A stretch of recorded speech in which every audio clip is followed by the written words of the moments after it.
Good Saturday morning, everybody. Here on this August 5th, Chris Allen, here on the Sam channel, Facebook, YouTube, Instagram, and X, all sponsored by Ace Hardware Marketplace.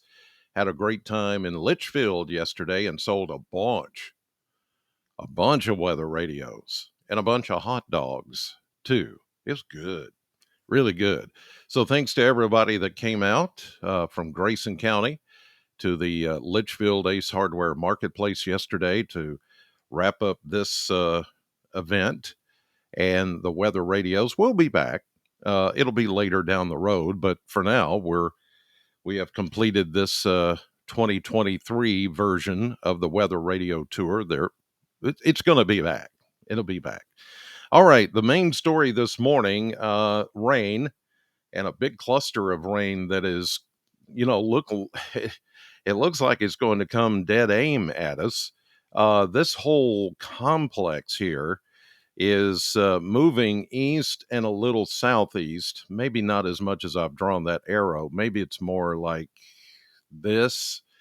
But here's some good news. We've got high pressure that's out to the east of us, and this is going to run into some more stable air once it gets to just about uh, Russellville, maybe even Bowling Green, Clarksville. Now, the tail end of this thing, let me get rid of some of this right here.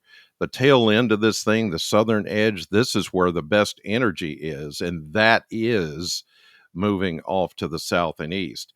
This more northern portion of this system is not quite as potent, and it's going to run into much, not drier air, but much more stable air, and it is forecast to kind of dissipate or begin to fall apart. So we're going to see this part, it appears, to weaken once it moves over the Bowling Green area. Now, that's not to say it's going to weaken enough to where we don't get rain out of it. I do think we're going to get some rain out of this morning.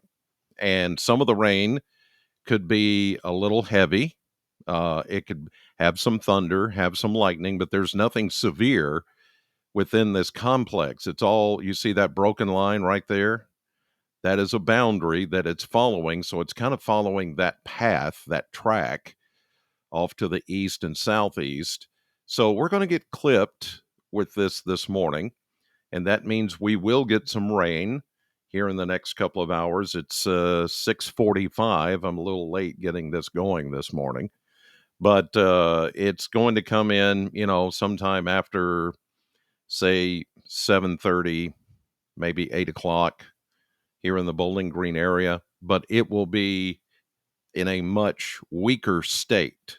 It won't be quite as ominous and quite as potent as what you're seeing right now. But yes, there will be some lightning, there will be some thunder, there will be some brief heavy rain as it comes in, but the majority of the heavy, heavy rainfall is now moving out of Kentucky and down across the Tennessee River and will move toward the Nashville area. So if you're headed south to Nashville in the next couple of hours, that looks to be a player there. And it may even start to turn a little more south toward I-40 as that complex rolls in. So just be aware of that this morning. That is the number one thing to pay attention to. And here's the thing, once that part is over later this morning, the rest of the day is actually going to be pretty good. We're going to see a break in the clouds, and we'll see even some sunshine as we get into the afternoon. We just got to get through that bit of a complex first, and then we can move on after that. Here's a look at the Kentucky Mesonet, and I want to start with precipitation just to show you how western Kentucky is being affected by this complex this morning. Look at this. Already 88 hundredths of an inch of rain, and some of that was from, excuse me, last night. Last evening, there were some showers around that area in Logan County. We had a little band of showers that was through there, but this is not taking into consideration what's coming through this morning. But back here is all of this, an inch and 12 hundredths, almost 2 inches of rain in Ballard County, an inch and a half of rain in Graves County, and then an inch and a third in Fulton. And this is where some flooding has taken place again. Down toward Union County, Tennessee, where there was a flood emergency yesterday because of all the heavy rain, over 10 inches of rain. And this yesterday had that, well, let me show you, 48-hour precipitation. Look at that. And again, these are the same places that have been hit with heavy rain before, and it's because those complexes run over the same real estate over and over and over, and that's what it's been doing. They come out of Missouri, they hit far western Kentucky, and that's the result. Look at that, 10.89 inches of rain over the past 48 hours in Hickman, Kentucky, right there on the Mississippi River. And they continue to get rain with that complex I showed you on radar this morning. It's just has been just terrible as far as flooding back in the far western Kentucky. Here's a look at temperatures on this Saturday morning at 6:45. Upper 60s, low 70s. The air remains muggy. And that's why I think even though that complex that you see over my head back there on the radar is going to clip us and be able to maybe sustain a little bit, uh, we're still in that muggy atmosphere. There's still plenty of moisture, but I think it's going to hit a little bit weaker by the time it gets here. At least we hope so. Uh, yeah, it's going to rain this morning for some of you, especially west of Interstate 65, and then it's going to kind of move away. All right, here's a look at the 10-day model blender. We're going to go mid to upper 80s for today and tomorrow and the next several days. Actually, cooler, slightly cooler, more into the low to mid 80s. Once we get into next week, we're going to have a front come through on Monday, and then we're going to have another one come through next Friday. But pretty much overall, these temperatures are running slightly below average. Average high is 90. We hit 84 yesterday officially at the Bowling Green Airport. That's 6 degrees cooler than the average of 90. So we're going to be more below average on temperature as we go through time over the next several days, as we get some of those rain chances in here. And really, Sunday, it looks to be kind of not a crazy day, but it could contain some severe weather. And that's what we're going to talk about here in just a second. All right, let's take a look at the model map, and I'll show you what's going on there. Now, the models are sort of picking up on what's going on this morning. Let me move that over there so you can see it a little bit better.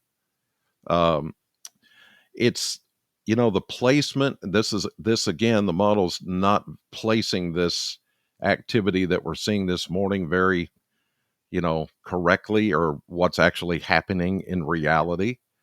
So imagine this. Let me get my pen here. Imagine this being a little bit further south. That's what's occurring this morning and taking that dive. But here comes what we're going to look at for this is tonight. Look at this. This is another complex of thunderstorms that's going to roll in later this evening. Probably after dark, I would say we're going to start to see some of this activity. Pretty good downpours, heavy rain into Sunday morning.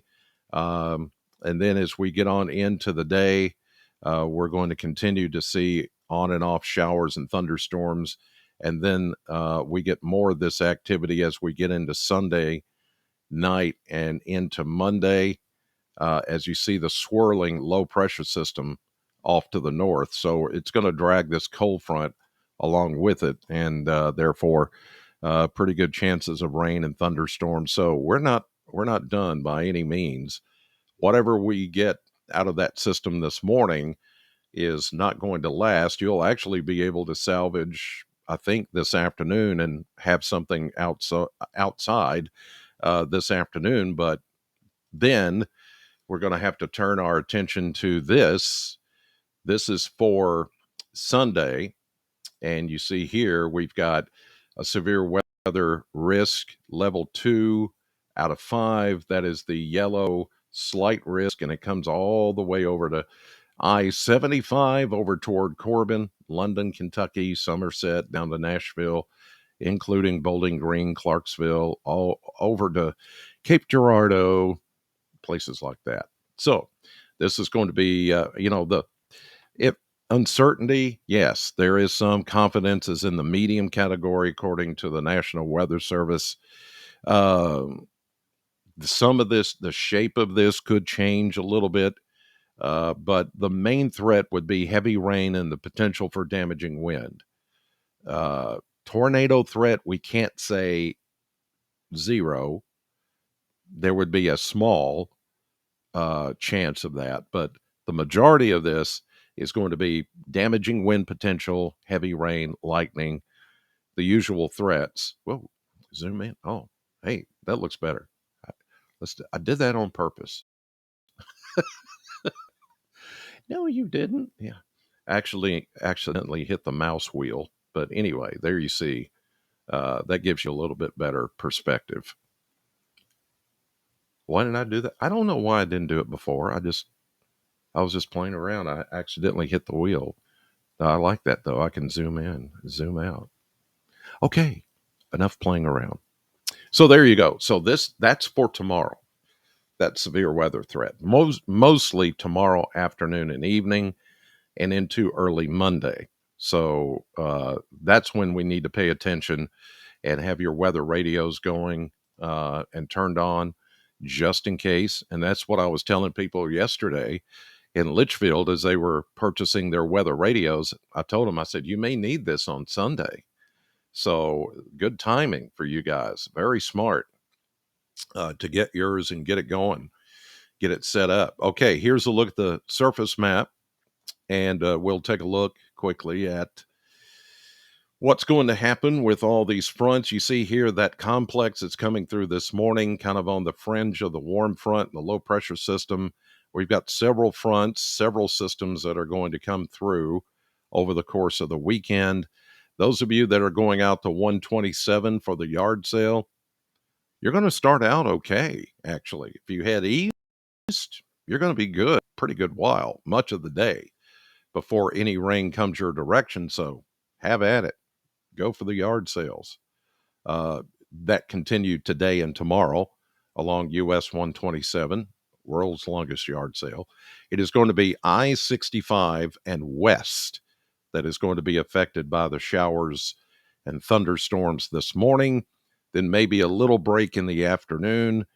Then as we get into late tonight, early tomorrow morning, here comes the next wave and the slow moving front. Therefore, the possibility that we could see some very heavy rain and maybe even some more flooding potential, especially back in western Kentucky. Here we go Sunday night into Monday morning. Systems come on through with more rain and thunderstorms. It's not until Tuesday do we get the first front through the area and we get a break. But notice there's a secondary front off to the north, and then there's a third. These systems just keep coming, and each time they move through, we stand the possibility of getting rain again. This is Wednesday, maybe some showers near the Tennessee border, but here we go into next Thursday, and it just reset on me. Thursday into Friday, squeeze play again on these systems. You know what that means. Humid, some showers, rain. Okay. Okay, that'll do it. So we've got some showers coming through this morning. Highs today in the mid, maybe upper 80s, especially those for you east of us, where you're going to have more sunshine through the day out toward US 127 and I-75. West, clouds, rain, thunderstorms this morning, then a break maybe this afternoon. So, yeah, that's the way it looks for now. Have a great Saturday. Thank you, as always, for watching. God bless you. And I'll see you right back here tomorrow morning.